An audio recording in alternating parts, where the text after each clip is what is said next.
Vicegobernadora, ¿cómo le va? Gracias por recibirnos. ¿Cómo anda? Muy bien, muy contento de tenerlos aquí al final de año, así que bienvenidos como siempre. ¿Cómo cierra? ¿Cómo cierra Muy el bien, 2014? ¿Bien? muy bien, creo que un broche de oro que fue la sanción de la Ley Orgánica de Educación de la provincia, la primer Ley Orgánica de Educación de la provincia, además con un amplio consenso de bloques políticos, así que ¿Costó? creo que es... Y se trabajó 5 años prácticamente, consultando a la gente, haciendo audiencias públicas, encuestas, se hicieron más de 4.000 encuestas, se trajeron asesores externos, lo más granado, digamos, de la especialización en educación, desde las distintas miradas políticas que hay en el país, vinieron algunos expertos chilenos, alguna neuquina que está en la UEA trabajando, la profesora Vilela, así que hubo realmente una buena discusión.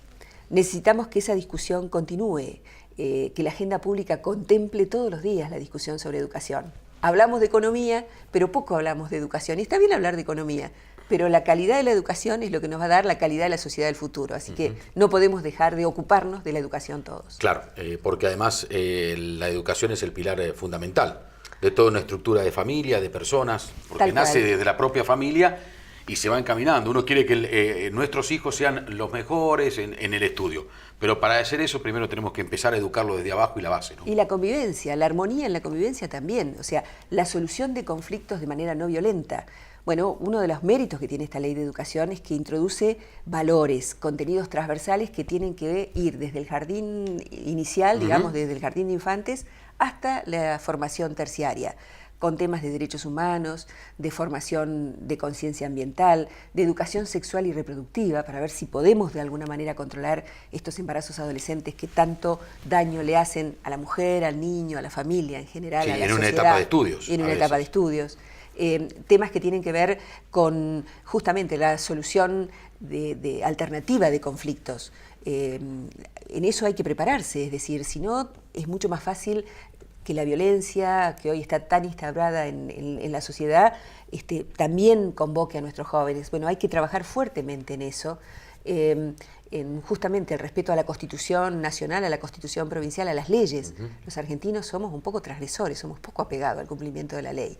Y las sociedades que no cumplen sus leyes tienen fuertes problemas porque no hay justicia, digamos, para todos si uno no se apega al cumplimiento de las leyes. La educación también es la seguridad de las personas. La seguridad de las personas. Hay mucha inseguridad a veces también propio de la falta de educación de muchas personas. La educación vial, porque hoy se cobran tantas vidas de jóvenes, adultos, los accidentes viales, el alcoholismo, las adicciones. Es decir, todo eso está puesto claramente como contenidos transversales que desde el profesor de física, el de matemáticas, el de lengua, el de historia, el de geografía, van a tener que abordar para poder formar una conciencia crítica sobre estos temas, pero por sobre todas las cosas, rescatar valores.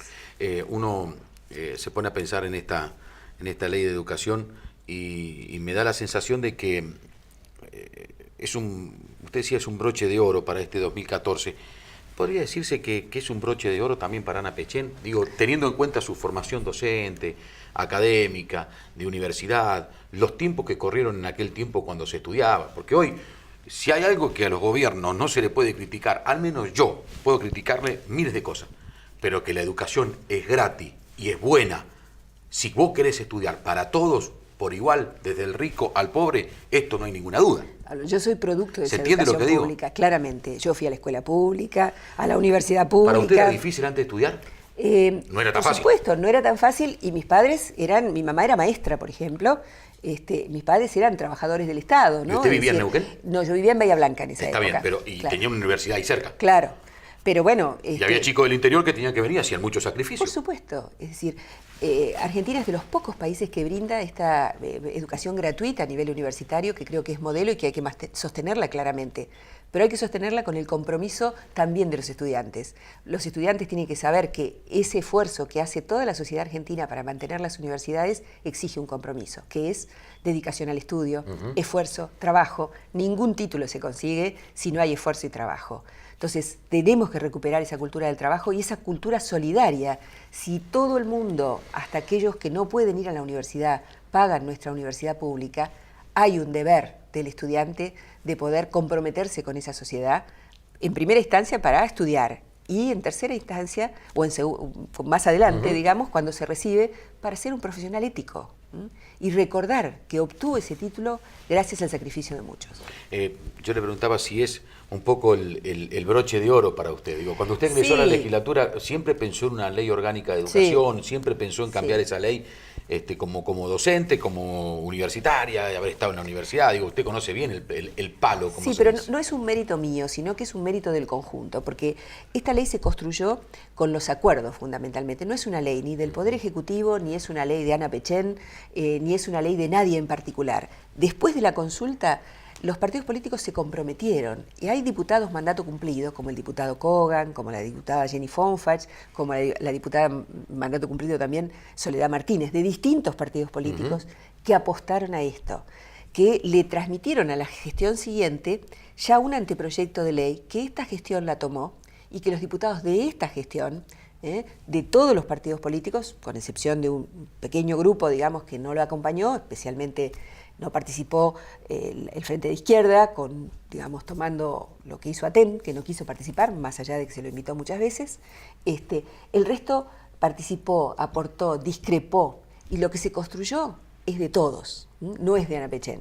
Es decir, si bien Ana Pechen se siente muy feliz de haber llegado en este momento a un acuerdo tan mayoritario y a una ley que es una buena ley, que por supuesto no soluciona todos los problemas de la educación, pero la enmarca y significa un compromiso que debe tomar el Poder Ejecutivo. De hecho, el día que se sancionó estaba la ministra, la ministra Zulma Reina, la secretaria de Educación, María Pascualini, el presidente del Consejo Provincial de Educación, Compan, muchos directivos y supervisores, y ellos son los principales actores conjunto con todos los docentes para poder hacer los cambios pedagógicos que ahora hace falta para, en los lineamientos que le da la ley, hacer efectiva estas garantías que el Estado debe darle a los ciudadanos neuquinos para que sepan que vamos a ir por una educación de calidad, viva donde viva niños, jóvenes y adultos. Desde acá ustedes le dieron la herramienta. Así es.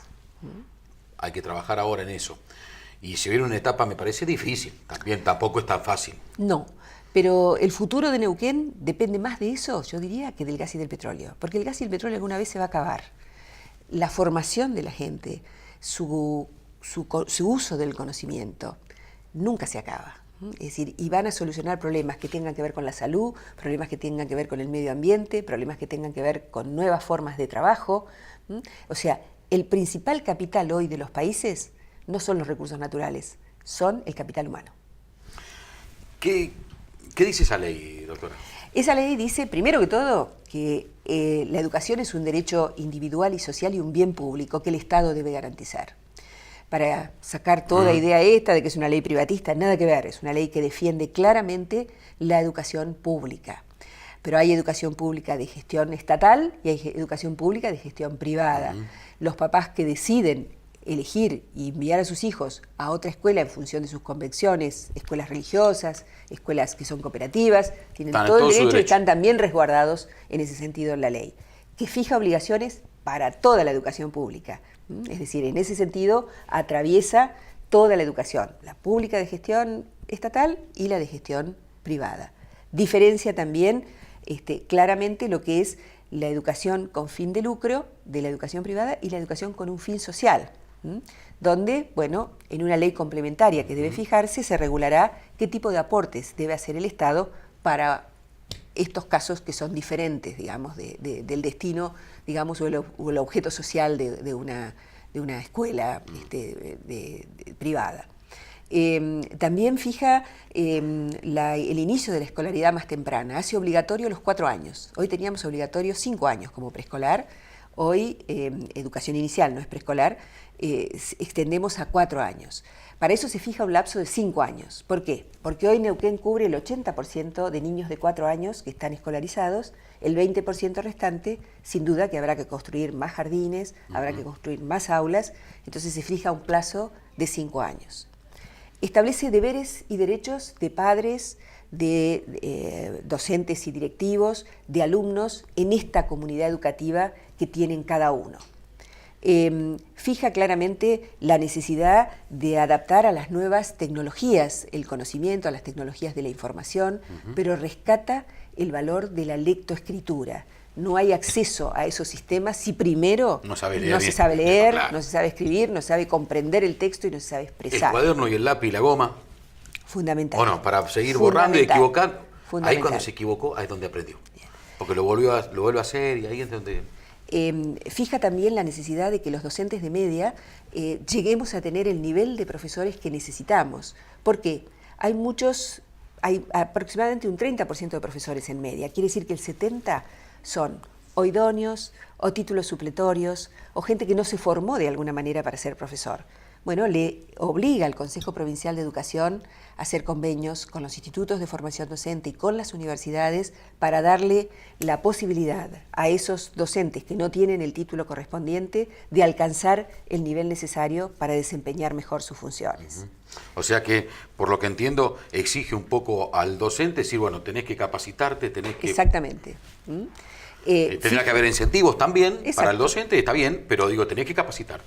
Fija la necesidad de concentrar las horas. Este tema que tanto hemos protestado de los profesores taxi que llegan corriendo de un lado a otro, bueno, concentrarlos en una escuela, en la medida de lo posible, tener horas institucionales para poder intercambiar experiencias. O sea, hay experiencias que dan buenos resultados en la retención hoy, especialmente en la escuela media, otras que son un fracaso. Bueno, es importante compartir, o sea, ser parte de un sistema educativo donde en realidad intercambiemos esas experiencias. ¿Por qué? Porque la calidad empieza por evaluar, reconocer dónde están los errores, reparar esos errores, planificar, volver a evaluar. El sistema de la evaluación de todo lo que son las instituciones educativas, los alumnos, los docentes, es parte de lo que se necesita para tener calidad. Habilita también, por ejemplo, parejas pedagógicas. Pedagógicas, sí, especialmente... A ver, la pareja pedagógica, ¿qué función cumpliría, doctora? Bueno, hoy la escuela primaria es la que tiene menos apoyo de auxiliares, digamos. El maestro está solo con su... Claro, pero en realidad lo que tiene hoy en el mundo hay muchas actividades remediales. A veces se discute si el chico tiene que repetir, no tiene que repetir. La verdad que cuando el niño repite es un fracaso para el niño, para la familia, para todos. Hay que hacer todo el esfuerzo para poder acompañar a aquellos que se van quedando de alguna manera para que logren alcanzar al conjunto que va a una determinada velocidad. Para eso a veces es necesario tener dentro de la escuela quien colabore de alguna manera en esta tarea que el docente, por ocuparse del conjunto de los niños, no lo puede hacer individualmente con algunos. Entonces, eso, bibliotecarios, son algunas de las nuevas profesiones que fija la ley, que no quiere decir que de la noche a la mañana van a aparecer en todas las escuelas, no. En la medida de la necesidad, en la medida que el presupuesto lo permita, van a ir apareciendo nuevas figuras profesionales. Esos profesionales, tipo parejas pedagógicas, a los cuales usted hacía referencia, ¿también podrían llegar a trabajar hoy o mañana? ¿Qué cree usted en los chicos que tienen ya en el secundario tienen problemas? Bueno, en el secundario está más establecido porque hay preceptores, sí, ¿no es cierto? Bueno, pero poder llegar a la casa, digo, y hablar con la familia. Bueno, para eso están los grupos interdisciplinarios que van a ver por distrito, ¿no? Es decir, no podemos asegurarle a cada escuela. La ley habilita eso. Lo fija, obligatorio. Está muy bueno, entonces. Por distrito. Ese distrito va a tener que abordar, ¿no es cierto?, las distintas problemáticas. A veces necesitan psicólogos, asistentes sociales. Muchos de los problemas que tienen los adolescentes hoy vienen de afuera de la escuela. Y le impiden su capacidad de aprender. Claro, sí. Entonces, hasta que uno no soluciona esos problemas, el joven no está en condiciones de poder tener un trayecto educativo satisfactorio. Todo eso lo contempla la ley, por supuesto. Y hay algo importante. Van a tener, esto es como el Código Procesal Penal, una ley marco donde van a haber algunas leyes complementarias. De esta ley marco se desprenden 4 leyes complementarias. Una, la del Observatorio de Educación, para seguir, digamos, evaluar y ver cómo se desempeña todo el sistema educativo, cuáles son sus resultados, cuáles son sus recomendaciones, cómo planificarlo para poder seguir de alguna manera con una mirada externa, con expertos académicos, bueno, se verá, digamos, en la constitución de esa ley que ya se ha discutido un poco, pero que va a ser una ley particular el año que viene, tenemos un año para sacarla. Una ley de financiamiento, porque si bien está previsto en la Constitución el financiamiento de la educación y eso se respeta, esta ley crea además, extra por sobre eso, un fondo educativo provincial destinado a reparación de infraestructura, equipamiento. Hoy necesitamos notebooks, necesitamos mucho equipamiento, digamos, novedoso en las escuelas. De tecnología, claro. Tecnología.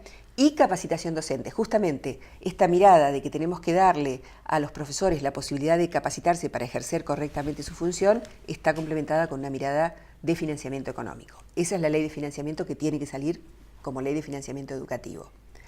Una ley de financiamiento de la educación privada, justamente por esto que decíamos, cómo diferenciar lo que es educación privada con fines de lucro de educación privada con un fin social.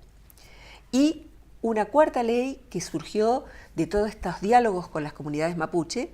Toda la ley tiene una mirada de interculturalidad, de respeto a nuestra historia y a nuestras tradiciones.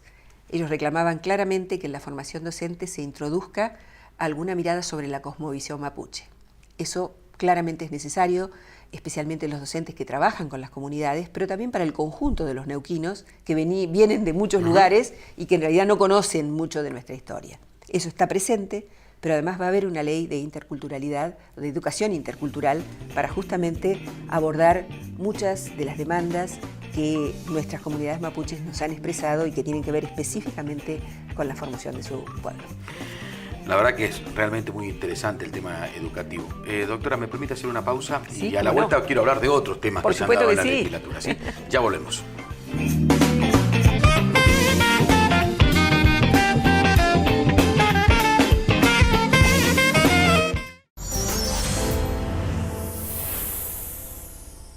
¿Querés vender o comprar tu auto? Ingresá a www.buscomotores.com, el único portal de compra-venta de autos usados y 0 kilómetros de la región. Hacer una nueva escuela es construir futuro. Hacer un nuevo hospital es construir igualdad de oportunidades. Hacer una ruta es construir vínculos. Eso es lo que estamos haciendo en nuestra provincia, logrando que cada vez más familias tengan un techo propio, más y mejores empleos y servicios públicos que mejoren su calidad de vida. Los neuquinos estamos construyendo el plan de obras más importante de nuestra historia y por eso tenemos un gran futuro por delante. Jorge Zapag, Gobierno del Neuquén.